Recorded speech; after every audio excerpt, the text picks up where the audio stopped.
Continuamos en Notimundo Estelar. Información inmediata.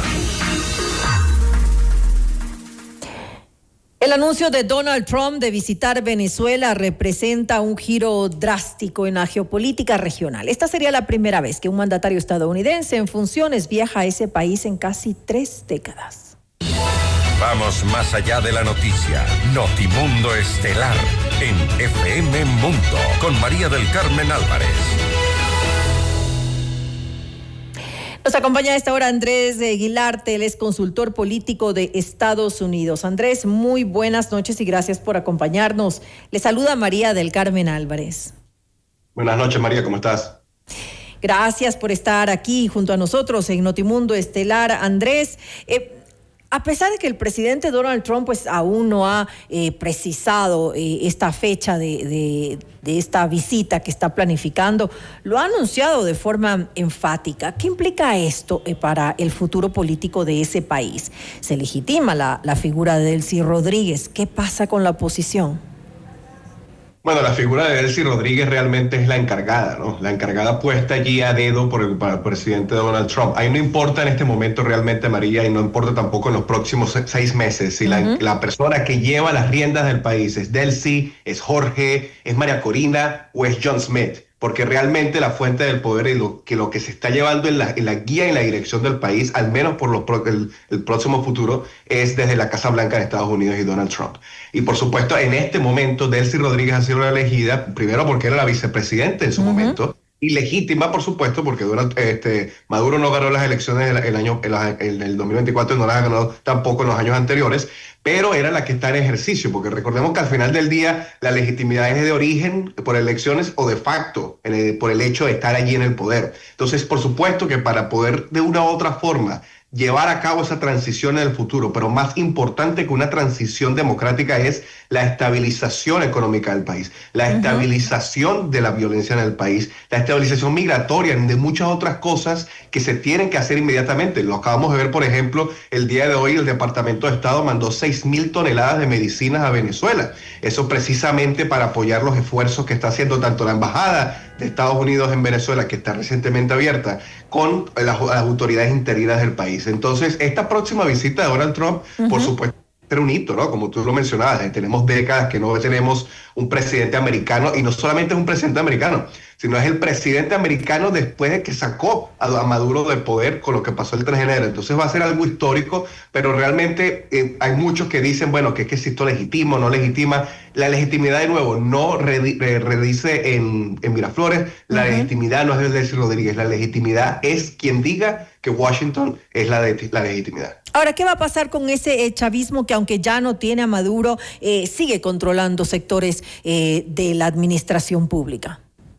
Bueno, lo que va a pasar depende de ellos, ¿no? Hay muchos, por supuesto, que tienen en cuenta y lo que va a pasar en el futuro. Acabamos de, por ejemplo, ver lo que ha sido la ley de amnistía que ha salido de la Asamblea Nacional, ilegítima también, pero de la Asamblea Nacional de facto de Venezuela. Se han sacado muchísimos presos políticos y todo eso es en vías a que el chavismo, por supuesto, está haciendo lo que dice Washington DC. La pregunta es, ¿va a tener el chavismo realmente un puesto en la Venezuela del futuro?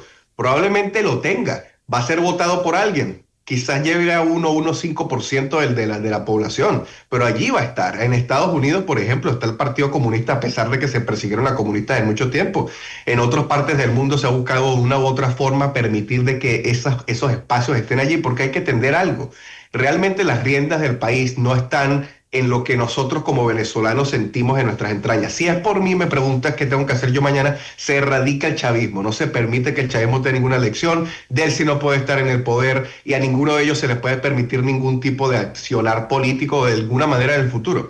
Pero nosotros no somos los que estamos en el poder. Estados Unidos sacó a Maduro, no lo sacamos nosotros. Y tanto que Estados Unidos lo ha sacado es que ellos van a determinar qué es lo que va a pasar. Entonces, ¿puede el chavismo realmente tener una opción en el futuro? Probablemente la tenga, y qué van a hacer con esa opción va a depender de cómo ellos mismos se vayan a ver. ¿Van a ser pacíficos? Esperemos que sí. Quizás vamos a ver alas como la de los colectivos o el ala que más que todo dominan Diosdado Cabello, que sean los que tengan ese monopolio de grupos armados, de grupos delictivos. Esperemos que eso de una u otra forma se pueda de una u otra forma controlar. pero en el futuro inmediato el rol del chavismo es ser los sirvientes de lo que diga Washington, D.C. Ahora, ¿qué tan pronto podrían darse unas elecciones democráticas? Esta visita tal vez de Donald Trump marcará un calendario electoral, ¿podría también ser parte de su agenda? No creo que sea en el futuro inmediato. En el futuro inmediato, María, es en los próximos 3, 4, 5, 6 meses incluso. ¿Por qué? Porque las elecciones en Venezuela, los vimos en el 2024, fueron bastante traumáticas y hay que cambiar muchísimas cosas para que realmente podamos ir a votar al país. Primero, la gente tiene que tener la confianza de que puede ir a votar sin que los estén persiguiendo, de que pueden ir a votar de que sin que estén en una lista negra, de que no se tienen que preocupar por comer porque no hay comida o porque no hay medicamentos por ir a votar, porque al final del día una barriga es lo que más pega, o una familiar que esté enfermo pega más que ir a votar. Entonces son cosas que, por ejemplo, por eso hoy se mandaron esas 6,000 toneladas de medicina y no se mandaron 6,000 toneladas de material para votar, porque lo que importa aquí es estabilizar realmente al pueblo venezolano para que pues, eventualmente podamos tener unas elecciones. Otras cosas que hay que tener en cuenta, se tiene que actualizar el padrón electoral, lo que es el registro electoral. Habemos 8 millones y más de venezolanos fuera del país que no podemos votar en Venezuela y no podemos votar desde el extranjero. Eso se tiene que regularizar. Y para poder votar, por ejemplo, si yo pudiese votar mañana en una elección en Venezuela desde el extranjero, necesito un documento venezolano. Yo no tengo documentos venezolanos porque no solamente porque soy parte de los que somos perseguidos dentro de Venezuela, sino que incluso que hay muchas personas que no están perseguidas no han podido tener la oportunidad de renovar sus documentos. Muchísimos de esos pasos tienen que darse, reformar la ley electoral para permitir la participación de todos los partidos políticos. El partido político de 20 Venezuela, de María Corina Machado, no está registrado oficialmente en el sistema institucional venezolano. Muchísimas cosas tienen que pasar antes de que podamos pensar de que podamos ir libremente a ejercer el voto. Es decir, queda un camino largo para poder llegar a esas elecciones democráticas que están esperando todos los venezolanos. ¿Qué pasa con la recuperación económica? Lo hablábamos hace un momento. Venezuela tiene que recuperarse no solamente en el aspecto político, también obviamente en el aspecto económico. ¿Cuánto tiempo podría tomar esa recuperación? ¿Basta con el apoyo para la explotación de recursos naturales o debe ir acompañado también de la inversión de las empresas privadas estadounidenses que en algún momento, hace muchos años atrás, estuvieron allí y tuvieron que salir? Por supuesto, mira, la historia venezolana se marca desde el siglo pasado con el descubrimiento de los pozos petrolíferos, ¿no? Y dentro de muchos autores venezolanos lo llamaban como la gran maldición de Venezuela, ¿no? De que muchísimos gobiernos usaron eso para hacerse bien sea ricos o para usar un clientelismo que terminó aprovechándose de la población. El mejor ejemplo, por supuesto, fue el chavismo que nos llevó a la ruina del país, robándose todo el petróleo. Y ahí es donde está la importancia aquí, María.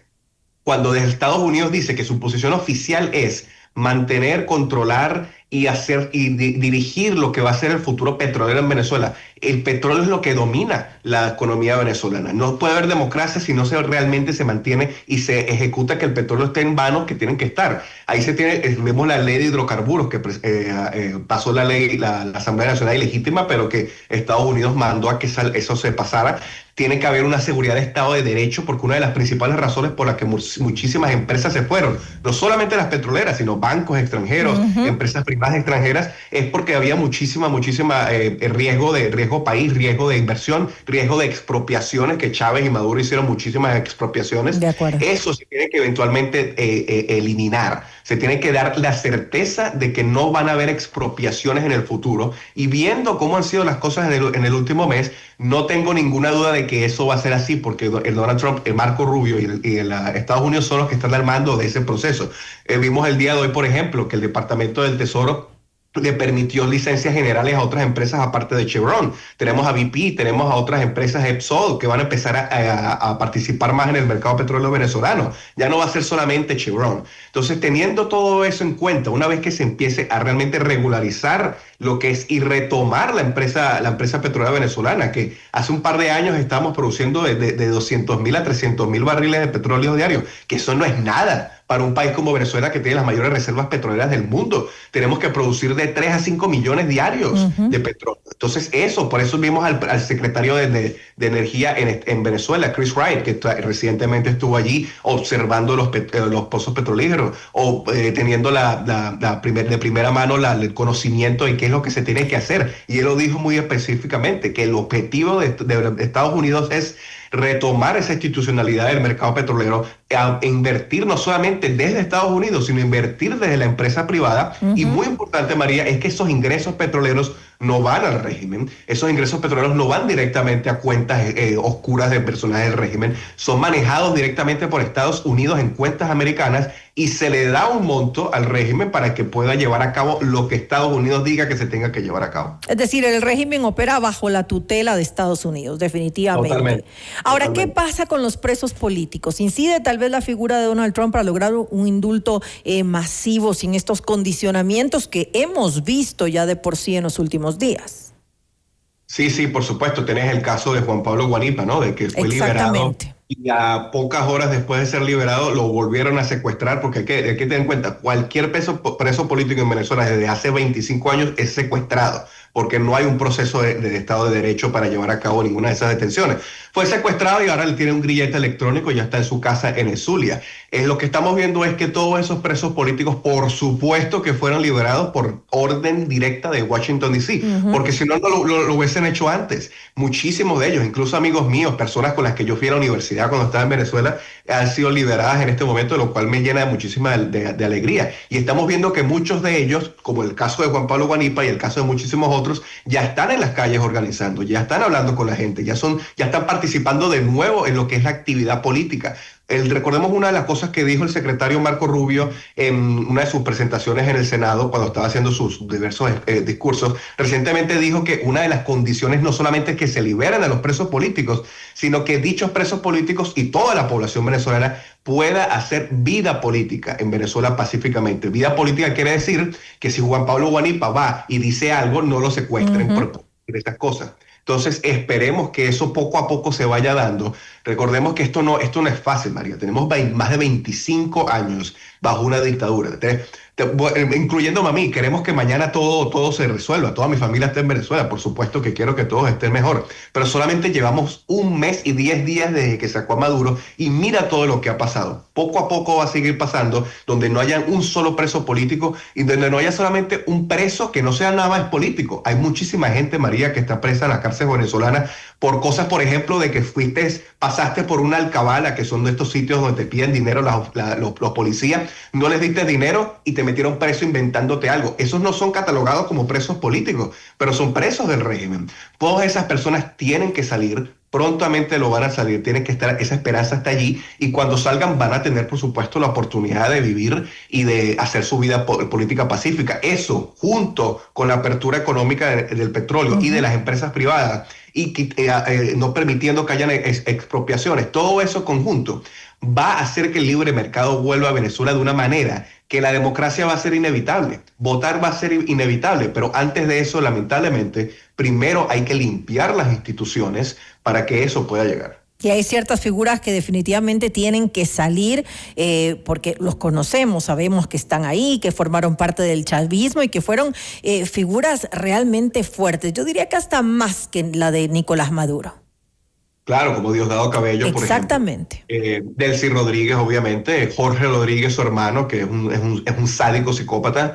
Hay muchísimos de ellos. Hay muchos de ellos que están en el exterior, que pretenden ahora volver a Venezuela con el chavismo hacer algo, como Miguel Rodríguez Torres, que está en España, que quiere volver y ser ministro de Defensa. Hay muchísimos por allí, por supuesto. Y de nuevo, esas son las caras que vemos, ¿no? Son los que decimos los autores materiales, los autores intelectuales. Pero aquí también está el tema de los torturadores. Muchísimos de esos que no sabemos sus caras, que están en las cárceles venezolanas. Y que permanecen ahí. Que permanecen allí, por supuesto, que tienen mucho dinero porque les pagan bastante. Todo ese dinero tienen manejadores en el exterior, como por ejemplo Alex Saab, que fue preso, que eso es un caso muy importante, María, porque Alex Saab, para el que no lo conocía, era el testaferro, es decir, el que le manejaba el dinero a Nicolás Maduro, que estaba preso en Estados Unidos. Joe Biden lo mandó a Venezuela, lo liberó, y ahora el régimen venezolano lo metió preso a él con otras personas. Eso es una orden directa de Washington, D.C., por supuesto, porque quieren limpiar lo que son los colaboradores de Nicolás Maduro. Y ahora vamos a ver otros que van a empezar a ser limpiados. Entonces, a mí me encantaría, por supuesto, que Diosdado Cabello ya no pinte nada en Venezuela, bien sea porque lo saquen en un ataúd o porque se vaya al exilio en Rusia y no lo vamos a ver. Eso llegará, María. Créeme que yo tengo plena confianza y una fe ciega en que Donald Trump, Marco Rubio y todo el equipo que está detrás de eso, así como hicieron el 3 de enero sin que nosotros nos diéramos cuenta, sin que Maduro se diera cuenta, entraron, salieron y hicieron lo que tuvieron que hacer. El proceso en el futuro tiene sus pasos, tiene su plan, y simplemente hay que tener fe en que nosotros, no solamente los venezolanos, sino que una Venezuela libre es lo mejor que le puede pasar al continente, porque muchísimo del mal que ha sucedido en Latinoamérica vino no solamente del régimen castrista cubano, sino que también ha venido del régimen chavista. Definitivamente, esta es lo que espera realmente toda la región. Quisiera hacerte una última pregunta, pero te pido una respuesta muy rápida, viéndolo del otro lado, es decir, este reconocimiento a Delcy Rodríguez como presidenta encargada por Donald Trump. ¿Cómo incide esto? ¿Cómo afecta a la política exterior de Estados Unidos validar una transición que no surgió de un proceso electoral? Las transiciones no necesariamente tienen que salir de un proceso electoral. La transición empezó incluso antes del 3 de enero, cuando realmente Estados Unidos empezó a hacer todos sus movimientos militares en el Caribe, y la transición va a terminar. El día que la transición termine es cuando votemos a una persona libremente en Venezuela. Quién esté en el medio, si hoy es Delcy o mañana es otra persona, no importa. Es parte del proceso, digamos. Es parte del proceso. Así como hoy se reconoce a Delcy como la presidenta interina, mañana puede ser otra persona, porque de nuevo, no importa quién esté en Miraflores, en Caracas, Venezuela, lo que importa es quién desde Washington, D.C. se dice que tiene el poder. Hoy es Delcy, mañana puede ser alguien más. Como siempre, permaneceremos a la expectativa de lo que ocurre en Venezuela. Gracias nuevamente, Andrés Guilarte, consultor político de Estados Unidos, por acompañarnos en este espacio. Gracias a ustedes, un abrazo.